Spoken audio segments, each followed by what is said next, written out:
This occurred a few months before her 16th birthday. The looming prospect of her coming-of-age ceremony had Talia's nerves frayed. As if driven by a frantic, internal clock, she had begun pestering Varkas more than ever, demanding his opinion on every dress, every gemstone, every ribbon. It was a pathetic, transparent attempt to command his attention. Usually, Varkas ignored such whims with a practiced ease, but on this day, perhaps weary of her relentless importunity, he actually offered his thoughts. Or perhaps he was feeling indulgent, knowing that in a few short months, his servitude would finally reach its end. That thought made Talia want to kill him. And yet, in those days, it felt as though she would do anything, endure anything, just to keep him bound to her side. The end of their time together, once a distant speck on the horizon, was now a looming shadow. "What do you think of this for the ceremony?" She thrust her chest forward with a defiant pride, modeling a gown of heavy, southern silk. Varkas, as he always did, cast a dry, clinical glance in her direction. Under that calm, level gaze, Talia felt a heat rising in her cheeks.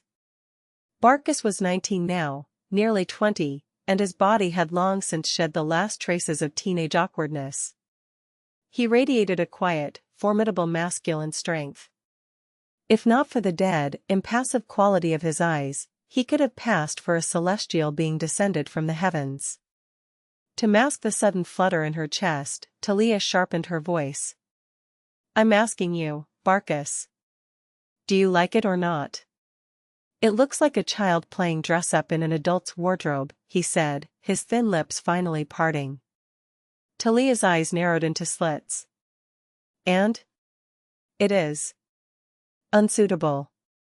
"Deeply so," he added with a flicker of irritation. Talia flushed a deep crimson. She wanted to snap back, but there was no ground to stand on. She had asked for his opinion, and he had given it. With a low, frustrated growl, she stood up and marched behind the dressing screen.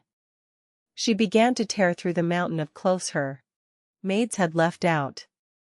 She made a silent, furious vow. She would make this insensitive, unyielding fool blush before the day was through. Eventually, she found something more daring. It was a provocative gown with a neckline that plunged perilously low.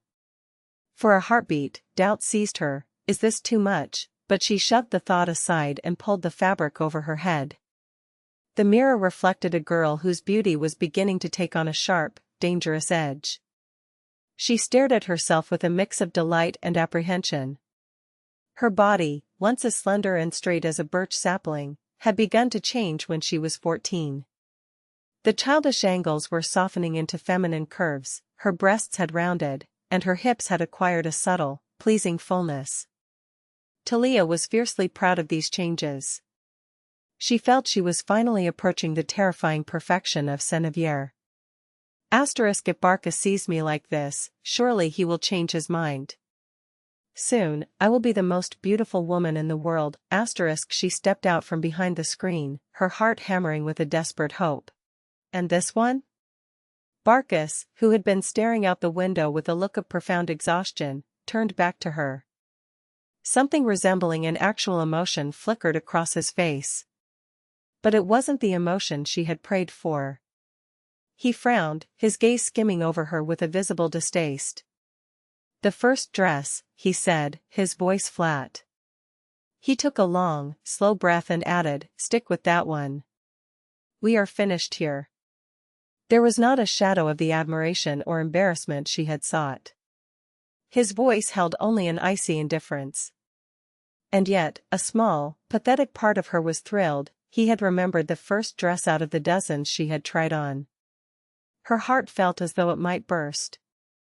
She offered him a playful, feline smile. "So, you were paying attention after all? And here I thought you were just pretending to be bored." He didn't dignify the remark with a response. It was painfully clear that he only wanted this tedious exercise to end as quickly as possible. His arrogance stung, but she chose to overlook it. She had promised herself she would break him, eventually. Humming a low, tuneless melody, she pulled out the first dress, an exquisite surcoat of deep velvet, heavily embroidered with intricate elven silverwork.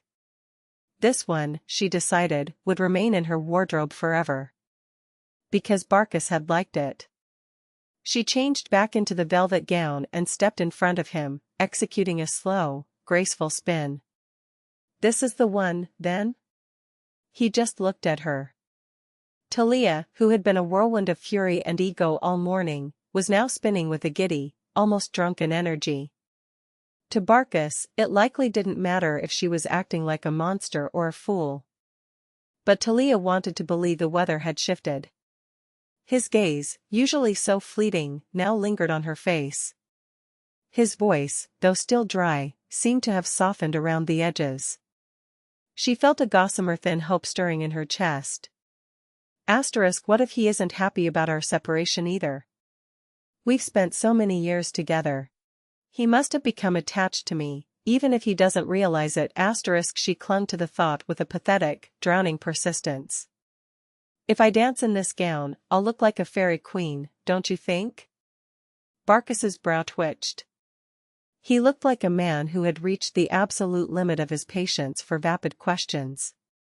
Or perhaps he was actually considering her words. Talia chose the kinder interpretation. "Come now, stop standing there like a statue.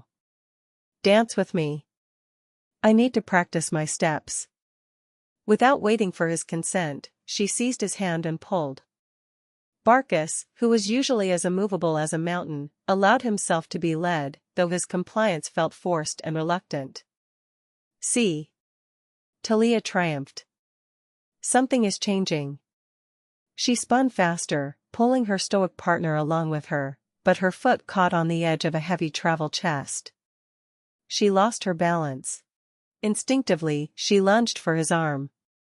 Varkas muttered something under his breath and threw his arms around her waist to steady her. But in the chaos of the cluttered room, there was no solid ground to be found. A pile of discarded silks tangled around his boots, and they both went down, collapsing onto the plush carpet in a heap. Talia hissed a curse. "You should have cleared this room earlier."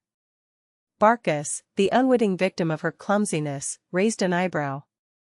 He was a knight, the commander of her guard, not a chambermaid. Tidying her quarters was not among his duties. Talia knew this, of course, but her embarrassment demanded a target.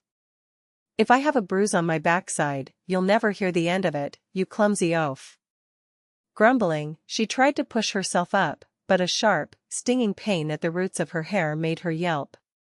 She stared at him, her eyes wide with a sudden, genuine shock. Did you just pull my hair?" Varkas let out a heavy, weary sigh. "I believe your hair has become snagged on the button of my sleeve." He carefully brought the arm he had wrapped around her back forward to show her. Talia winced as the movement yanked on her scalp. "It hurts, you idiot," she cried out, striking him in the chest with her fist. He fell silent, his gaze fixed on her watering eyes. She felt a flicker of shame at her outburst, but she maintained her pout. Varkas sighed again and moved his hand back behind her, his fingers working with a surprising gentleness to untangle the golden strands. Sitting trapped between his knees, Talia's restless gaze finally stilled. It suddenly hit her, how close they were, how profoundly inappropriate their position was. The faint, clean scent of soap and mint clung to him, a fragrance so intimate it made her heart race. The sound of her own pulse was so loud she was certain he could hear it.